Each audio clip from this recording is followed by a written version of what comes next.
Hey everyone, welcome back to another episode of 6 Degrees of Associations. I'm your host, Lucas McCann. With us today, Brandy Spears, Director of Marketing and Communications at the National Association of Enrolled Agents. Brandy, why don't I turn the mic over to you? Tell us a little bit more about yourself and how you found this crazy world of associations. Well, thank you for having me, Lucas. It's my pleasure to be here. I came into the association world from the government contracting world, actually. I worked several years across multiple contracts with Homeland Security and TSA. So I've done everything from claims examinations to aviation credentialing, but I grew weary of the contracts. They'd renew every year, every 2, maybe 3 or option years. And I felt that I needed to do something, that was inspiring to me because the work wasn't, it was very steady, but I found it uninteresting.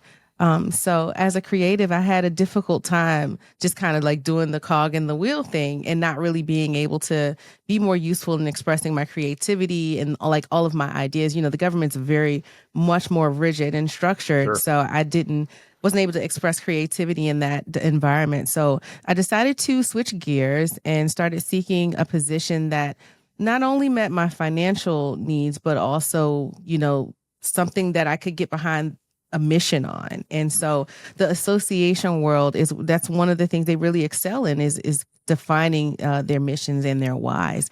So my first role at an association was with the American Psychological Association. And it was there that I realized this was something that I could get behind. Their main mission was to advance the application of psychological knowledge for the benefit of society. Like, how can you not get behind that? And I mean, I almost studied psychology when I was in undergrad, but I went into communications instead because, that kind of fed, a part of me that psychology didn't. So this was a really happy medium for me discovering the association world while trying to, evolve or move from a more rigid environment. Yeah. So what was it? So what was it that kind of drew you out? Like, what is that? Talk about that creativity part of yourself and what kind of drove you towards ultimately where you are now. Yeah. So I mentioned the whole cog in the wheel thing. I didn't have, any glorified position. It was pretty general. I mean, there's this joke about being, an analyst, in the government, and everyone's like, what is an analyst? And it's going to vary across the board. So it's kind of like one of those roles where, it was a very general title, but, it was very mundane, but also needed in security. So, doing claims work and, when TSA first came out, right? Mm-hmm. And people were trying to get used to the security lines and where's my stuff and trying to keep up with that. So I took the most creative approach that I could to doing those investigations, but it still was, like you had criteria that you had to meet and match it up. Is the answer to this? Yes. And so it was very structured, and right. And there were so many times where I felt like there was an opportunity for us to just say things better, provide additional information, create an infographic. But none of these were things that were in my wheelhouse. And contract hours are contract hours. Right. You do what you're contracted for. Right. So I did not really have the ability to influence things and bridge those gaps. And so I was like, this is kind of like, I can't fix the process. It's kind of broken. Where is a place where I can actually apply some of my creativity? And so going into the association world was the way that I was able to do that. Because again, like I said, the missions were clearly defined, but I could see how I could infuse and share my knowledge and insights in various roles in a number of ways. And so that's what I actually did. I mean, it didn't really matter what my title was. I always found a way to bridge the gap, if you will. That was always create. Well, what do you think about this article? What if we created an infographic about this? Mm-hmm. And sometimes it was well received, but it was a lot more well received and actually attainable and doable in the association environment. And so that's kind of how I started inching my way into the direction that I've ultimately landed on the professional side of things. Yeah. The mission landscape of the association market, it lends itself to asking questions and working towards the best answers and solutions for the industry that ultimately get the mission accomplished. Right. Government, maybe not as much always in that case, right? It's a little more Yeah, check I the mean, box and go through the order, right? very much check the box. And I'd say also, the thing about association work is that you have these committees, right? So the members have a sense of ownership, whereas a government organization is it has a whole different mission. It's there to do a thing that's important and essential, whereas an association is a choice. Like Right. when I go to the airport, I don't choose whether or not I'm going through TSA or not. Wouldn't that be nice? But Yeah. wouldn't it? But I do Yeah. get to choose where my professional associations are aligned and Yeah. what I'm going to spend my money on and the value that I get from that. 100%. I mean, it sounds like even when you're in the government job, there's a little bit of that of your why kind of tugging at you and trying to Yeah. push you or drag you, whichever way you want to say, towards something. When you saw the position at National Association of Enrolled Agents, what was it that made you take the leap where you are now? You're not going to expect this. It was this aspect of Salesforce. So at the American Psychological Association, we spent the greater part of 2 years building out an online system and platform that took a paper application process Mm-hmm. into a digital one. So you can imagine the weight that lifted. Oh, These applications were like this big. oh, I can feel So it. making that digital saved a lot of trees, saved a lot of time, and a lot of back power because they were heavy. Yeah.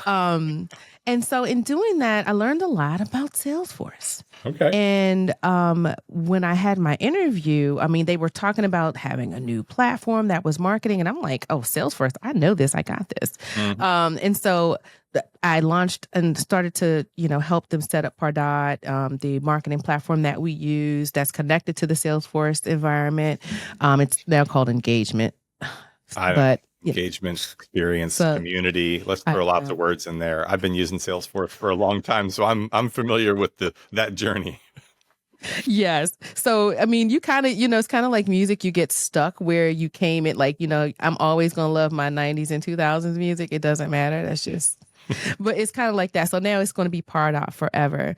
But that was what really pulled me in. That I had the specified knowledge to be able to help them move forward with this new platform that they had gotten, but then also managing the communications and also being the one to help bridge that gap between what users wanted and needed and creating those tools and resources for them. So that was my sticking point. It was being able to creatively influence, impact, and write that messaging. One of the things that they really liked about my application, they asked for writing examples, and I did a little journalism for my city paper when I was in the College Park area.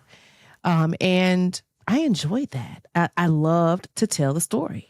And it was nothing like being able to go in and get that firsthand experience and speak to a new business owner with a new venture or a new community resource that's actually shaping the lives of people differently and in a positive way. And that was the first time where I feel like, I was able to start to tell the stories that mattered. And so I started doing these. That was a volunteer opportunity. I started doing that when I was in the government because I needed that outlet. Like, I need to tell the story. And so I just leaned into that and found ways to do that in my current role and in the role, that I had previously prior to this one. Because it's just something that is just like breathing to me. So that's the part that's always going to make my clock tick, if you will. How much influence, so I have to ask, how much influence did the journalism have on your ability today to be able to tell a better story? I think that's something when I look at my own kids, like without that element, right? There's lots of ways to tell a story, right? You got graphic design, you got background in videography, and there's AI, there's all these tools that can help you communicate the story, right? But journalism feels like, to me, all of the greatest writers that I've known in our industry have a journalism background. A lot of them. I won't say all because I don't want to ostracize somebody out there, but a lot of them do have that journalism background. Well, I think the fact that it was something that was, I don't know, what do you want to say, textbook. I had taken a class when I was in undergrad, and they talked about the analysis, or like the, I don't know, the backbone or the skeleton, if you will, of a Mhm. story. So you had your first intro paragraph and what you're supposed to do there in the middle, and how you sum it up. And I think that I just love the formula of that, and being able to apply that to my subsequent jobs. I think that approach to it is something that you can apply in the association world into other types of writing.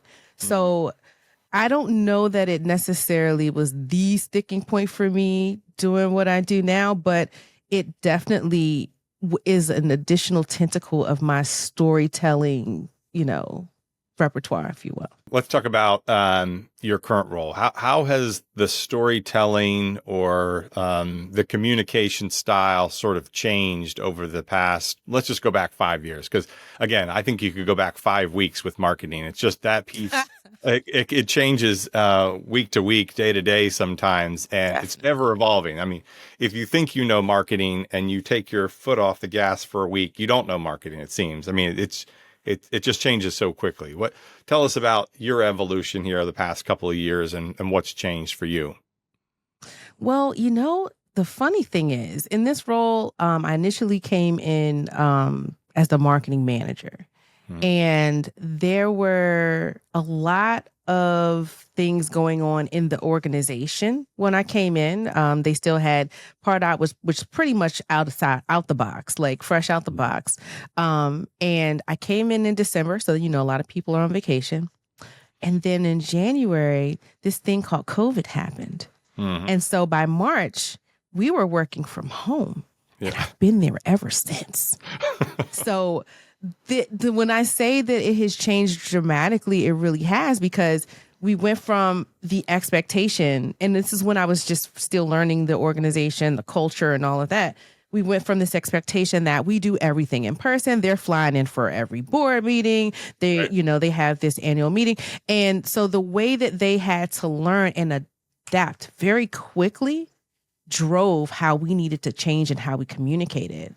So taking everything from in person and a paper handout and print documents to creating an online virtual experience that was not absent of the human aspect was a big learning curve. You had people Yeah. who were completely just did not want to be in this situation at all. And there were some people that were like, you know what? I love being at home. This is great. Let's do this all the time.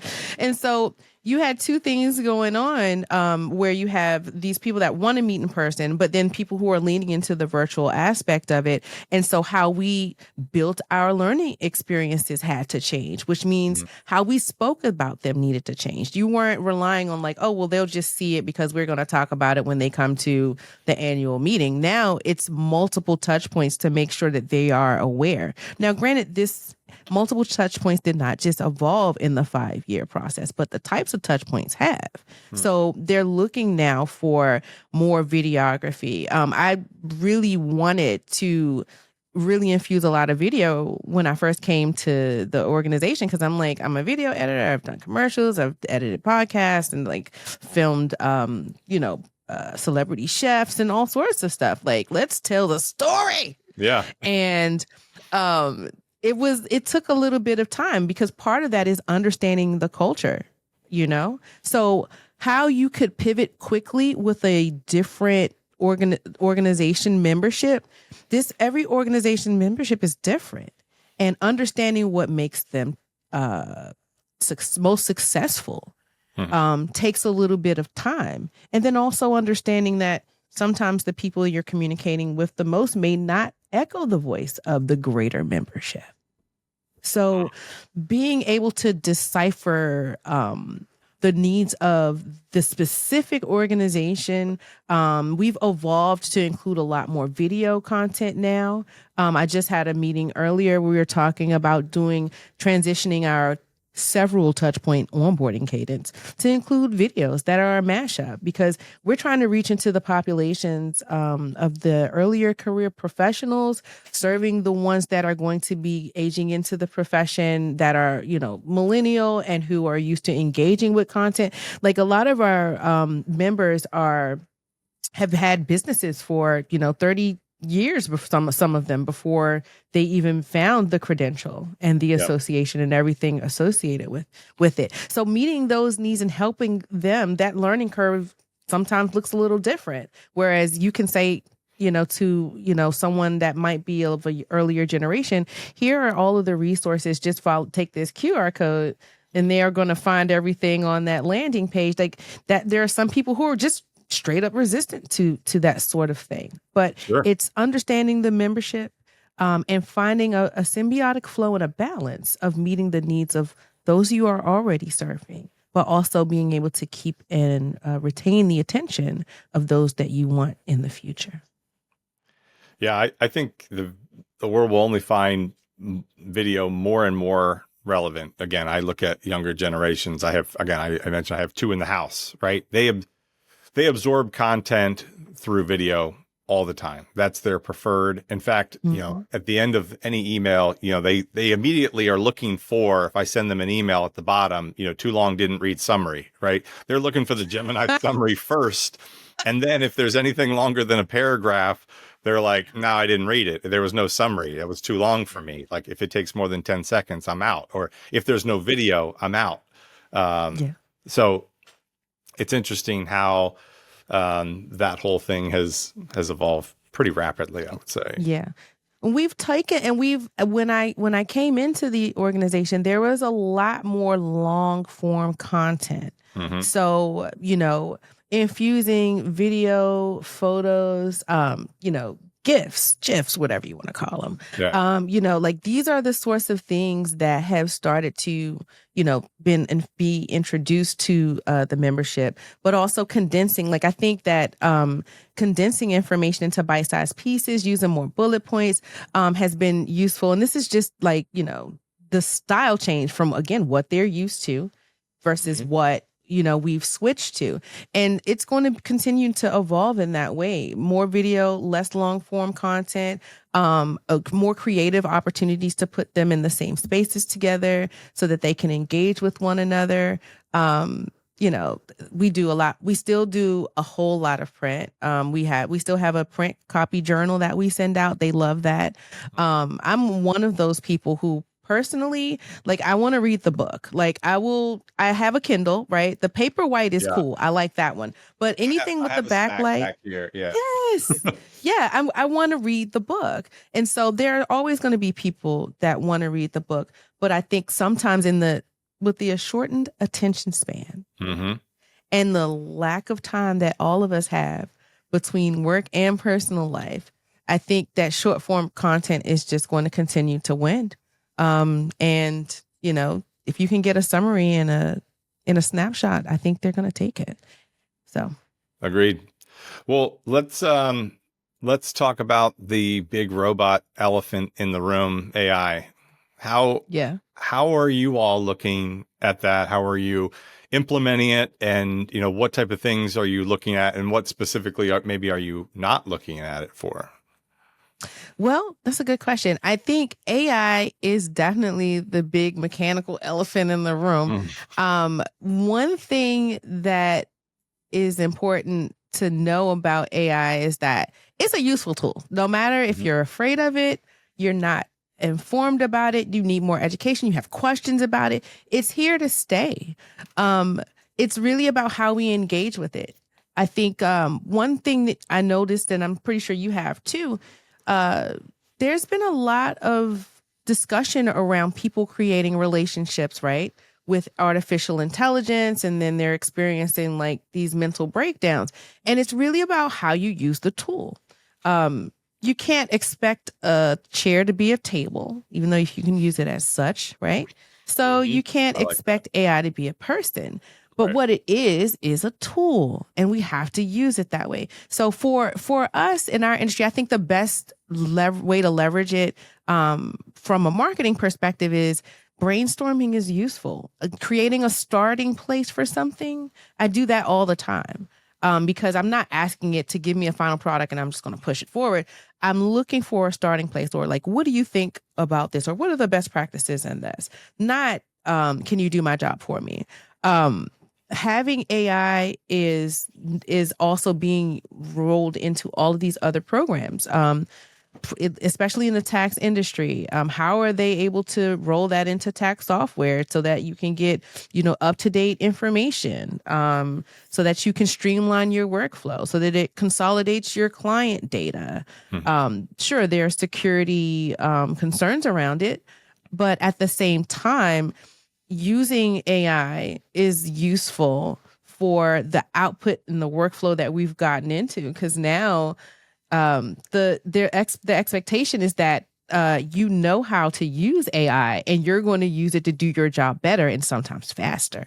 Right. And so that is, from the marketing perspective, I think that it's really great, but it still does not replace the storytelling aspect, the people aspect, the human aspect that is a part of all of this. And so from a workflow state, I think it's really useful. But I am personally of the mindset is that it's just not going to take everybody's job. Like, there's this idea that it's going to take people's, it may Change free your up job.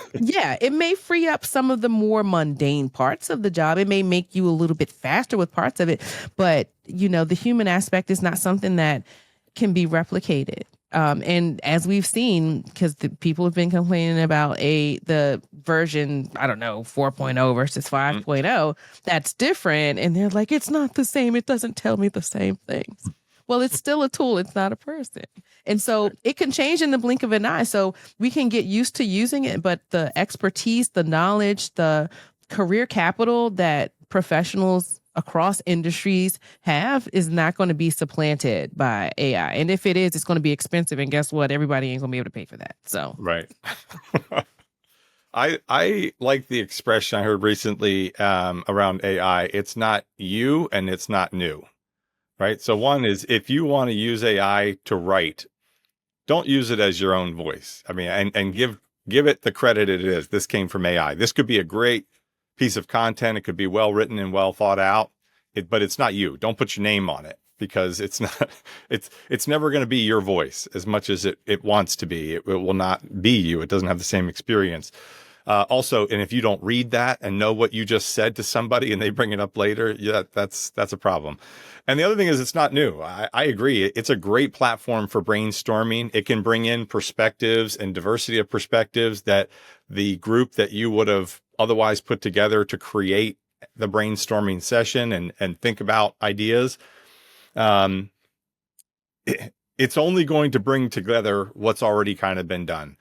And that's great. That can be a good starting point. And then you have to take it to a group of people to apply it correctly, or take it to somewhere where it's not been done. If you're looking for a new idea, AI is not your tool, right? That's not for you. it's not. There are people that can walk around and come up with 12 ideas between here and the bathroom, right? Though there are people with that gift. Find those people. Those are the people Right. that can really come up with something creative and new.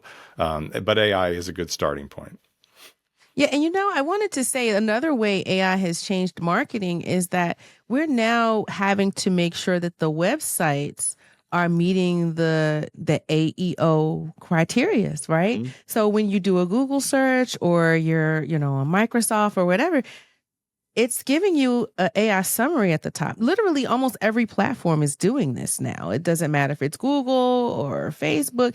Yep. Everyone's doing it. And so now part of the problem is, in the hallucinations with AI, is the fact that it's pulling information that's old, which is even more of a reason as a marketer to make sure that your websites are up to date. The Mhm. SEO is accurate, because it's using that information. So it's only as good as your information is accurate. And for an organization like ours, who is the only one that supports and services, enrolled agents exclusively. Mm-hmm. It's really, we are the authority. Yeah. So, we have to make sure that, we're taking those considerations, and it's going to change just like Facebook, like Faith trying to manage Facebook, which likes to change every other month. But That's it. Or every other day. Yeah. I mean, you're ranking now on those AI platforms. If you want to rank on ChatGPT, it'll probably never be easier than it is right now because there's fewer people who are trying to rank on ChatGPT. But if you look at it, the number of people who are using ChatGPT as a search engine is going through the roof, as opposed to sort of traditional search, I'll call it, like on Google. Yeah. Oh, you can't go back far enough though. Like Ask Jeeves is even before that. Let's switch gears again. Let's talk podcasting. You have a podcast. Tell us a little bit about the inspiration behind that, and kind of what you've learned from that as a host and as a director of marketing. Yes. The podcast is called The Enrolled Agent Advocate. It is about enrolled agents. It's we interview enrolled agents and others in the industry. This podcast is part of our efforts to bridge that gap from obscurity to awareness. Mm-hmm. A lot of people don't know what an enrolled agent is. They asked me when I was getting hired, and this was 5 years ago now, and they were like, "So do you know what an enrolled agent is?" And after searching their website, it was really hard. So that was one of the things that I really worked on, was trying to make that clear, because I'm like, why is this so hard to figure out? I've learned from that podcast already. So in preparation for this interview, I went in. Of course, I'm doing my Google research. Oh yeah. I didn't chat GPT I'm so glad. yet, but I watched a couple of the episodes. First of all, they're fantastic. I learned a ton because I would put myself in one of those boxes that didn't know a lot about being an enrolled agent. So listening to some of what I assume to be members talking about their experience, their certification, their journey. It's a great way, whether you were new to that industry, seasoned in that industry. I'm curious, what has been your experience? What have you learned that you didn't maybe anticipate to learn from rolling that out? What I did not expect was, honestly, for it to be so well received. I think that because when you're bringing up a topic or trying to bring awareness to something that's not very well known, you expect people to criticize it. Mm-hmm. And of course, criticism occurs, but I just really have been so pleased with how it's working in spreading the awareness. People are learning about the credential, but most importantly, we're bringing that human aspect to it, right? Right. Because they're actually engaging, listening to a conversation about an important credential, another pathway within the tax industry, but it's a real world experience, and bringing those stories, again, telling the story is important to me. And I think that when you have a personal story to connect to it, it resonates more loudly, and over time, it's going to augment all of the other efforts that we have in play. Public awareness is one of the most important things for this industry, and for me. And so I think that making the public aware by pulling in, people that are experienced within the industry, having them tell their story about how they discovered the credential, right? Because people think that, okay, well, so-and-so is a tax attorney. Like, I'm sure they went to law school and did this, that, and the third.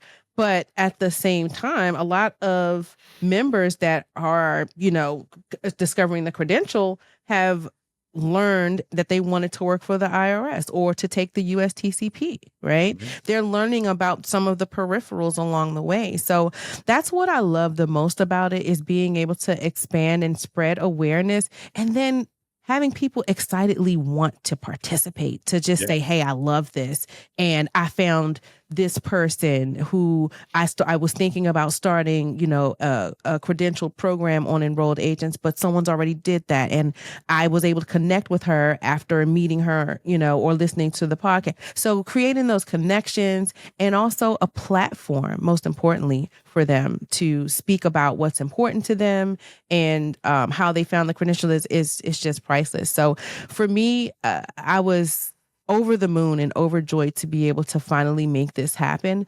And it's really exciting to watch it grow. So I'm really excited about where it's going. That's great. Again, in the couple of episodes that I listened to, the enthusiasm and the passion that you talked about, you can hear, and it's an intangible you can't really pick up in the written word, unless you're one of those 1%ers, who I'm talking about, who can just write exactly the way they speak. There's no misinterpretation about the feelings or emotions or passion associated with their words.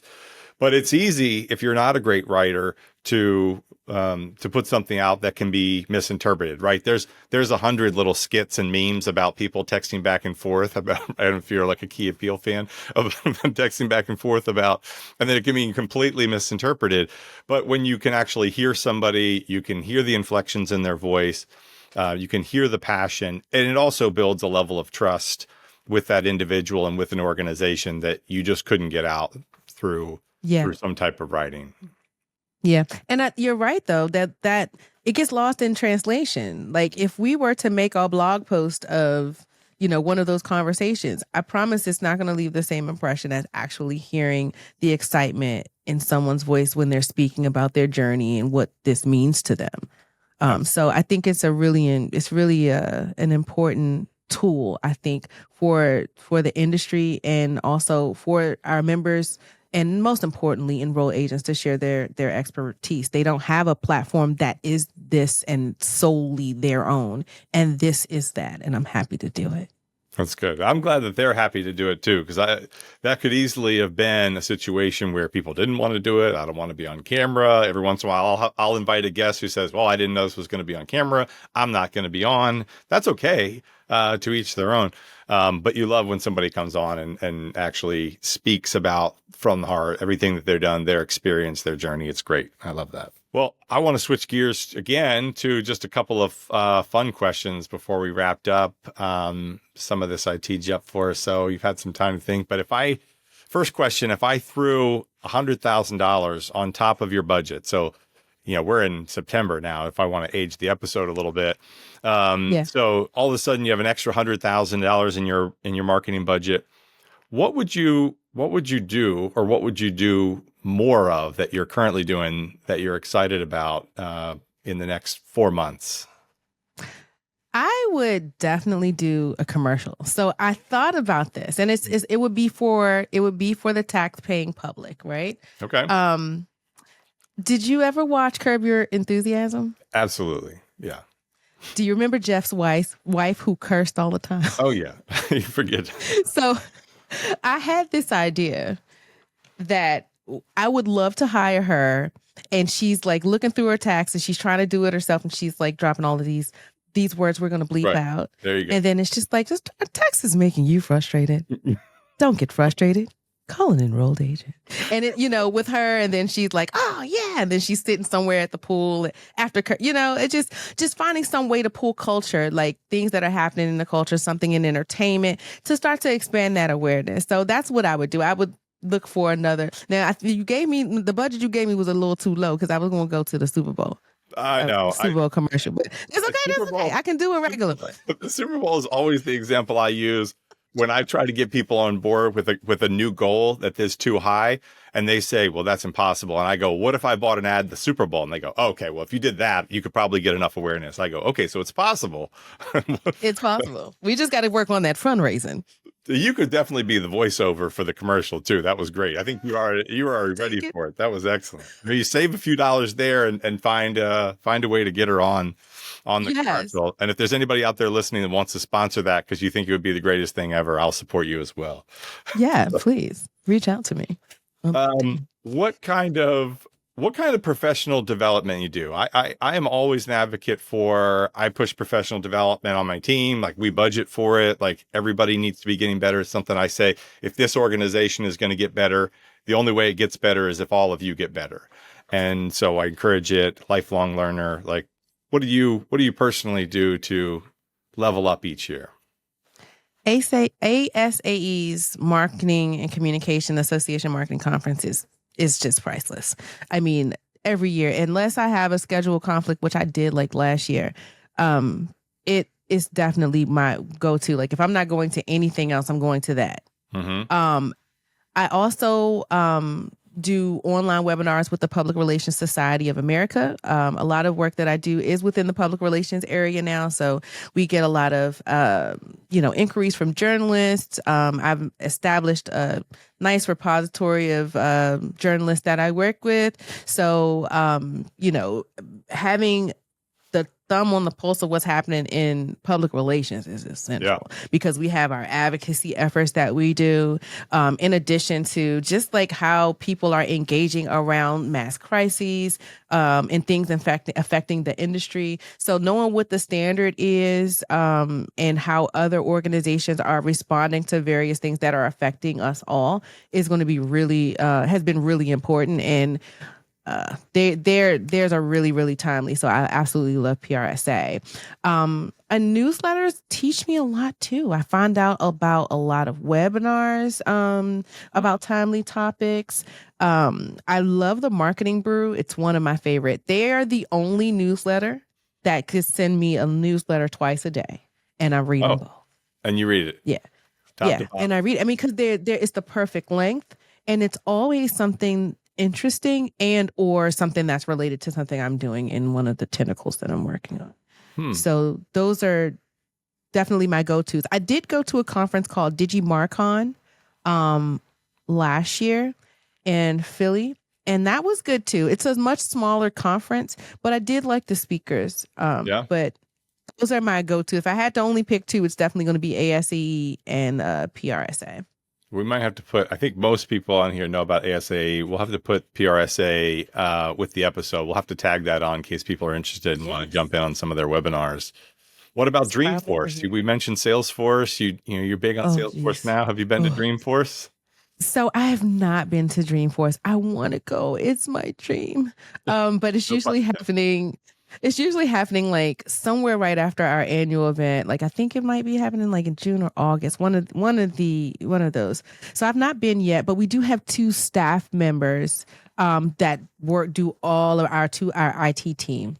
So they usually go. So for me to go, it'd be super aspirational. So I'll have to see if I can get that in the budget in the future. There's a lot. I try to, as a plug for you, there's a lot of marketing and communications and talk about how to use the platform for storytelling at the conference. So if that helps you at all and you need to share this episode, I'm happy to be reference for that. Yeah.